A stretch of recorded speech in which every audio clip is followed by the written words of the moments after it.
So tonight we're going to talk about riveting. What is riveting? Do you guys know? So we're going to be using some sort of cylinder to hold two sheets of metal together. First I'm going to show you how to do a standard rivet, which is what you'll do in the center of your pendant.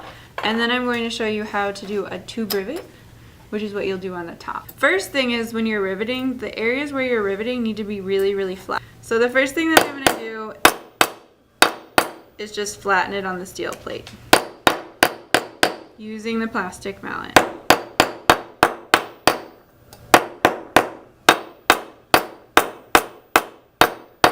It's also important to note that you're really going to want to clean up the inside of your edges before you do your riveting, but it's going to be difficult to get inside of this area after it's riveted together, so you'll want to finish that area and then the outside of this piece before you rivet them together. So I've already center punched these, but make sure that you're going to do that in each of the holes that you'll drill. I'm going to take this over here and drill both holes in one plate.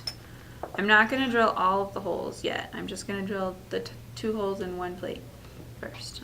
So the middle one, I'm going to use this number 52 drill bit, which you'll be able to purchase. And then the other one, I'm going to drill with the 52 drill bit first, and then I'm going to go through it with this larger drill bit to match the tubing. So all these holes are ready. You'll notice that I have a burr from using the drill bit. So I'm just going to use my half round file and get rid of that burr. Pardon me. So tight. I'm trying to make sure these are really flat so they fit together really well. So I want to make sure that it's completely smooth and there's nothing that's going to obstruct it. And now I can take this piece and I'm going to look at it on this side and sort of center it. Didn't bring the marker again. And then I'm just going to use my file and make a mark where that is.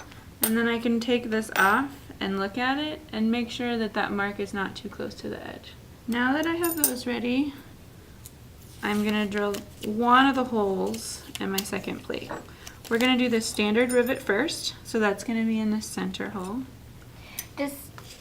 So I'm going to go ahead and tape this. It's not supposed to be on top of that. Not on top of where I'm going to drill the hole. But I'm going to line up those areas where I made the mark so that it's in the right place. So it's taped and it's secure now, and it's going to stay in place. So the drill bit that I'm using is going to be slightly smaller than this 14 gauge wire, because I want it to be a really snug fit. If you use the same size drill bit, the hole will end up being too large. Now I have both holes drilled. I'm going to be able to take the tape off.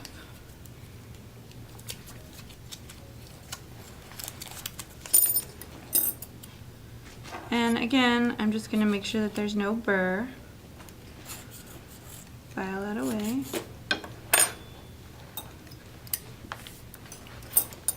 So I filed away the burrs and I've cut a piece of wire.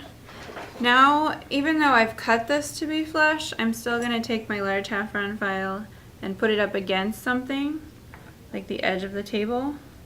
And your bench pen will work better than that to flatten that top part. I'm going to do that to both sides.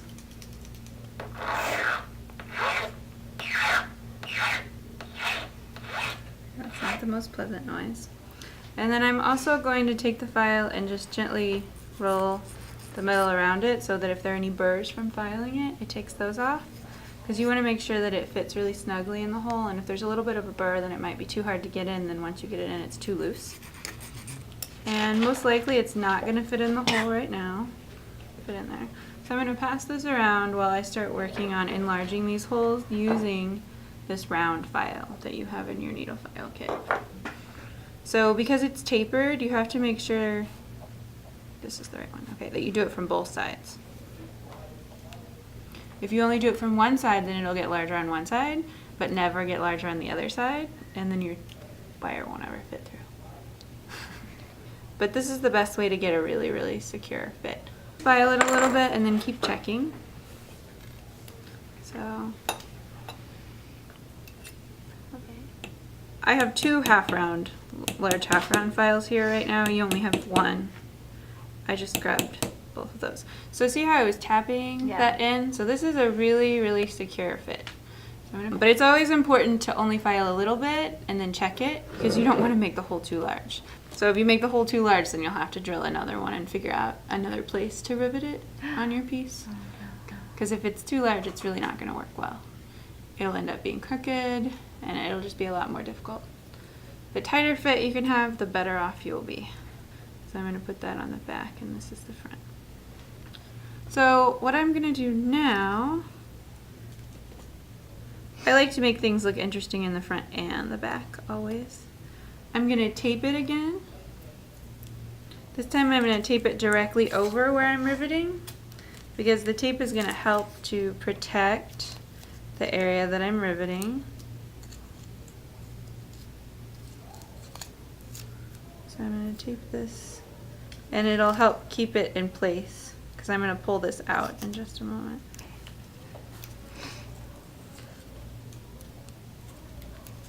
So I'm going to go ahead and pull that out and put a piece of tape over that area as well.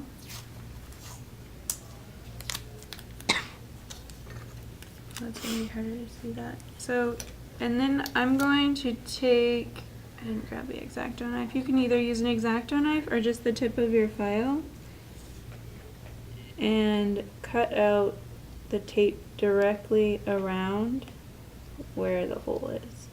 So I'm leaving tape in most of the areas to hold it, and then also to protect it from the hammer marks. But I want to make sure that there's not tape underneath my rivet. And then if I'm having trouble finding where it is on the other side, I can just stick that right there, and it'll let me see where it is. So I have it taped with a hole on both sides. And now I'm ready to start my rivet head using this piece. So I'm going to use this hammer, which is a riveting hammer. It has two sides, we'll use both of them. This side is a cross peen, like we talked about, that's going to spread the metal up and down. And then this side is just going to be flat, and it's going to compress the metal when you hammer with it. So we're going to start with the cross peen to spread the material out, and I'm just going to hold this. That's why I need it to be taller than my finger and thumb so I can hold it, and I'm going to slowly turn it as I tap it so that it's spreading. And you don't want to hit it too hard, so even if you hit your finger, it should be okay. I'm just gently tapping. While I was doing that, it also spread this part that was touching the steel plate a little bit, so I'm going to file that off, just like I did earlier, to make sure that it's going to fit in my hole again. And I want it to catch on the other side. Check. Fits.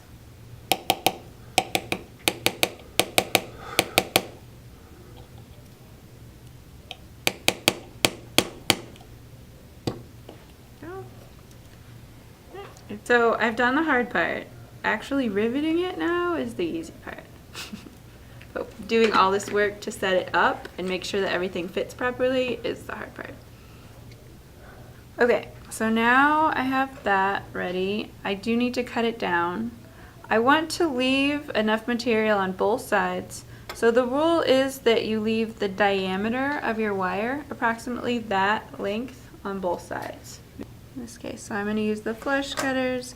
I'll cut down this time so I don't hit anyone.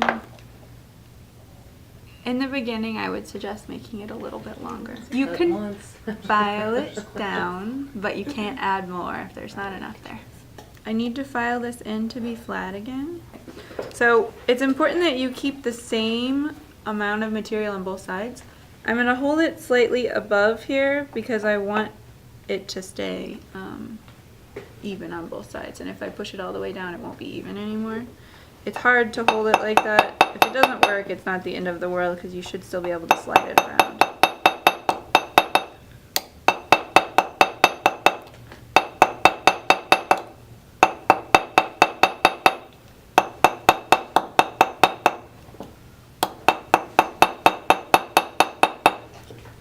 So I went ahead and flared that edge out.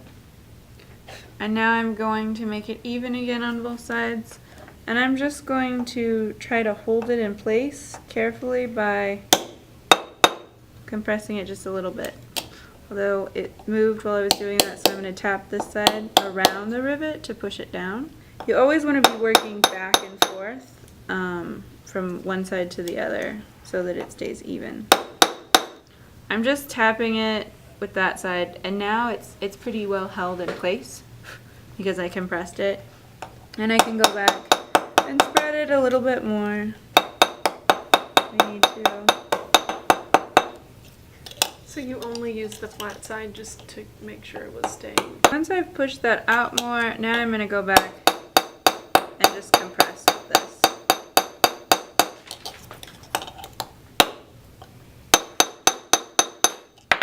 So at this point, I can look at it. If they're not perfectly round circles, I can go with my file and go around there. You also have a barrette file that will probably work better than this. Right now, this is fine. It's not going to make any marks because the tape's in the way. If necessary, you can file the top a little bit. But you want it to be a nice round head, and you don't want it to have any sharp edges. And I can go ahead and pull my tape off.